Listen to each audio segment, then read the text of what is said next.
Hello there and welcome back to Blue Harvest History.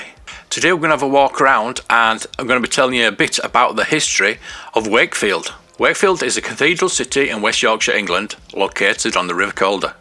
The city had a population of 109,766 in 2021, up from 99,251 in the 2011 census.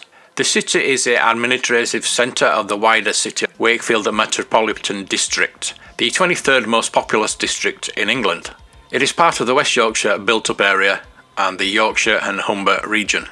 The name Wakefield may derive from Whacker's Field, the open land belonging to someone named Whacker, or could have evolved from the old word whackoo, meaning a watch, a wake, and feld, an open field in which a wake or festival was held. In the Domesday Book of 1086 it was written Wackenfeld and also Wackenfeld. Flint and stone tools and later bronze and iron implements have been found at Leamore and Lupsit in the Wakefield area, showing evidence of human activity since the prehistoric times. This part of Yorkshire was a home to the Brigantites until the Roman occupation in AD 43. A Roman road from Pontefract passing a street house, Heath Common, Ossett Street side, through Kirklees and on to Manchester, crossed the River Calder by a ford at Wakefield near the site of Wakefield Bridge. A large group of coin moulds, the Lingwell Gate coin moulds representing Romo-British coin forgery, were found at Lingwell Gate between 1697 and 1879. Wakefield was probably occupied again, this time by the Angles in the 5th or 6th century, and after AD 876 the area was controlled by the Vikings, who founded 12 hamlets or thorps around Wakefield. They divided the area into wapentakes, and Wakefield was part of the wapentake of Aggerbridge. The settlement grew near a crossing place on the River Calder around 3 roads, Westgate, Northgate and Kirkgate. The gate suffix derives from Old Norse gater, meaning road, and kirk from kirkja indicates there was a church. Before 1066, the manor of Wakefield belonged to the Edward the Confessor, and it passed to William the Conqueror after the Battle of Hastings.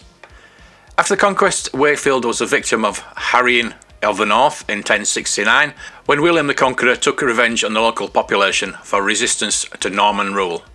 The settlement was recorded as Wakefield in the Domesday Book of 1086 and covered a much greater area than present-day Wakefield, much of which was described as waste. The manor was granted by the Crown to William de Warenne, the first Earl of Sussex, whose descendants, the Earl Warenne, indicated it after his death in 1088. The construction of Sandal Castle began early in the 12th century. A second castle, Wakefield Castle, was built on Law Hill on the north side of the Calder, but was abandoned. Wakefield and its environs formed the caput of an extensive baronial holding by the Warennes that extended to Cheshire and Lancashire. The Warennes were the feudal sublords, held the area until 14th century when it passed to their heirs. Norman tenants holding land in the region included the Livett family in Lupsit. The Domesday Book recorded 2 churches, one in Wakefield, one on Sandal Magna. The Saxon church in Wakefield was rebuilt in about 1100 in stone in the Norman style and was continually enlarged until the 1315 when the central tower collapsed. By 1420 the church again rebuilt and extended between 1458 and 1475. In 1203, William de Warenne, 5th Earl of Surrey, received a grant for a market in the town, and in 1204 King John granted the rights for a fair of the Feast of All Saints, and in 1258 Henry III granted the right for fair on the Feast of St John the Baptist, 24th of June. The market was close to the bull ring and the church. The townsfolk of Wakefield amused themselves in games and sports, and the chief sport of the 14th century was archery, and the boats in Wakefield were at the Ings near the river. Wakefield was dubbed the Merry City in the Middle Ages. During the War of the Roses, Richard Plantagenet, Duke of York, was killed on 30th of December 1460 in the Battle of Wakefield near Sandal Castle. In medieval times, Wakefield became an inland port of the Calder and the centre of the woolen and tanning trades, and in 1538 John Leyland described Wakefield as a very quick market town, meatily large, very well served with fish and flesh, both from sea and by rivers, so that all retail is very good and cheap here. A right honest man shall fare well for twopence a meal. There be plenty of sea coal in the quarters about Wakefield. As preparation for the impending invasion by the Spanish Armada in April 1558, 400 men from Wapentake of Morley and Agbridge were summoned to Bruncliffe near Morley with their weapons. Men from Kirkgate, Westgate, Northgate and Sandal were amongst them, and all returned by August. At the time of the Civil War, Wakefield was a royalist stronghold. An attack led by Sir Thomas Fairfax on the 20th of May 1643 captured the town for the parliamentarians. Over 1,500 troops were taken prisoner, along with the royalist commander, Lieutenant General Goring. In 1699, an Act of Parliament was passed creating the Aire and Calder navigation, which provided the town with access to the North Sea. The first register of deeds in the country opened in 1704, and in 1765 Wakefield's cattle market was established and became one of the largest in the north of England. The town was a centre of cloth dealing with its own Peace Hall, the Tammy Hall, built in 1766, and in the late 1700s Georgian town houses and St John's Church were built in the north of the town centre. At the start of the 19th century, Wakefield was a wealthy market town, an inland port trading in wool and grain.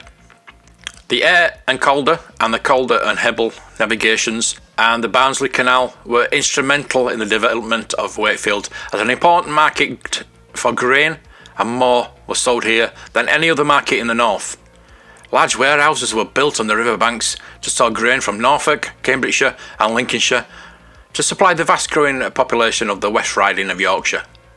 Great quantities of barley was grown in the neighbourhood. In 1885 more malt was made in Wakefield than any other district of equal extent in the kingdom. The market development in the streets around the Bullring and the cattle market between the George Street and Ing roads grew to be one of the largest in the country. Road transport using turnpike roads were important. Regular mail coaches departed to Leeds, London, Manchester, York and Sheffield, and the Stafford Arms was an important coaching inn. The railway arrived in Wakefield in 1840 when Kirkgate Station was built on the Manchester and Leeds Railway. When cloth dealing declined, wool spinning mills using steam power were built by the river. There was a glassworks in Caldervale Road, several breweries including Melbourne's and Beverley's Eagle breweries, engineering works with strong links to the mining industry, soap works and brickyards in Eastmoor, giving the town a diverse economy. Boats and sloops were built at the yards on the Calder.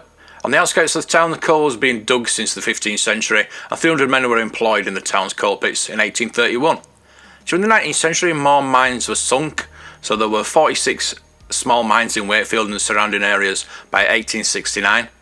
The National Coal Board eventually became Wakefield's largest employer in the Manor Colliery and Cross Lane and Park Hall collieries at Eastmoor, surviving until 1982. Wakefield was also the site of the founding of the Miners' Association of Great Britain and Ireland, the country's first trade union miners, in 1842. During the 19th century, Wakefield became the administrative centre for the West Riding, when many familiar buildings were constructed. The first civic building in Wood Street and the courthouse built in 1810. The West Riding Pauper Lunatic Asylum was built on Stanley Road, just outside the town on Abbotsford Road in 1816.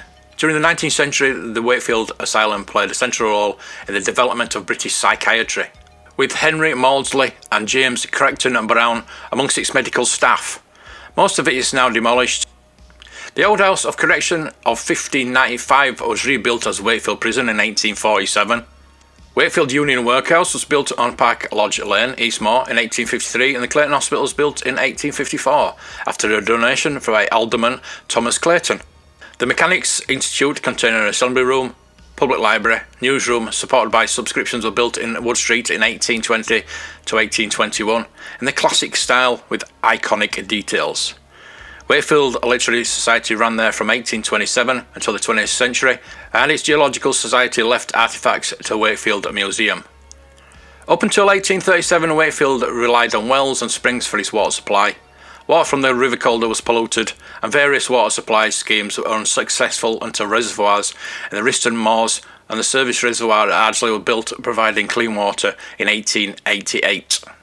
By 1885, the streets and the towns were paved and flagged and lit with gas supplied by a company incorporated in 1822. Between 1870 and 1885, they made improvements on the north side of town around St George's Church, now a conservation area. On the 2nd of June 1906, Andrew Carnegie opened a new Wakefield library on Drury Lane, which had been built with a grant of £8,000 from the Carnegie Trust. There are 7 ex-council estates in Wakefield, which the council started to build up after the First World War. The oldest is Portobello, the largest is Lubsit, and the rest are Flanshaw, Plumpton, Peacock, Eastmoor and Kelthorpe. Homes now bought by occupants under the Right to Buy scheme were transferred to and registered to social landlords. Wakefield and District Housing in 2005, the outlying villages of Sagnal Magna, Bellevue and Agbridge have become suburbs of Wakefield. The glass and textile industries are closed around the 70s and 80s, and the coal faced competition from alternative sources and demand decreased. The coal mines around Wakefield were amongst the first in Yorkshire to close under the government of Margaret Thatcher, which altered the national energy policy from a reliance on British coal and opposed the political power of the NUM. Between 1979 and 1983, the pits at the Lofthouse, Manor, Newmarket, New Miller Dam, Park Hill and Walton were all closed. As the Wakefield pits closed, the Selby coalfield was being opened. Many collieries in Wakefield accepted offers to transfer to the new pits, which were built to facilitate commuting. On April 2021, an article in The Guardian discussed whether Heath, or Heath Common, the village of the 200-year-old mansions located around the edge of the green. These house the wealthy merchants and the business owners. The local newspapers published the specifics about one of the mansions in March 2021. Dower House was built circa 1740. It was constructed for John Smith by John Carr of Yorkshire Stone and retains many original features. It was intended to house widows. The Dower House is a Grade 2 listed property. It's modified in the early 1800s. The nearby Heath Hall, formerly known as Heshold House, was also built around circa 1709 for the wealthy wool trader John Smith. The house was modified by John Carr between 1754 and 1780 for the original nephew, also known as John Smith. The hall is a Grade 1 listed building. Notable people from Wakefield are novelist George Gissin, who was born in Wakefield in 1857. His childhood's home in Thompson Yard is maintained by the Gissin Trust. Sculptor Barbara Hepworth was born in Wakefield in 1903, and there is an art gallery called the Hepworth, named after her, which features her work alongside other local artists such as Henry Moore. Dame Marjorie Williamson was born in Wakefield in 1913. She was an academic, educator, physicist and universal administrator. David Story was born in Wakefield in 1933, was a novelist and playwright who in 1960 wrote This Sporting Life, which made into a film in 1963 and shot largely on location in the city. Former Archbishop of York, David Hope, was born in 1940 in Thorns. The Liberal Democrat politician John Leach was born in Wakefield in 1971. He was Member of Parliament from 2005 to 2015. And Jane MacDonald, singer, was born in Wakefield in 1963. So I hope that was educational and informative and entertaining as well, mostly, as we had a walk around Wakefield. Please feel free to get in touch with me and tell me what you like and dislike about this channel. I just want to make things that people want to watch. I am learning myself along with you, so I do really appreciate you watching. And press that thumbs up button, please. That really helps the channel. So until next week, thank you for watching and take care of your history.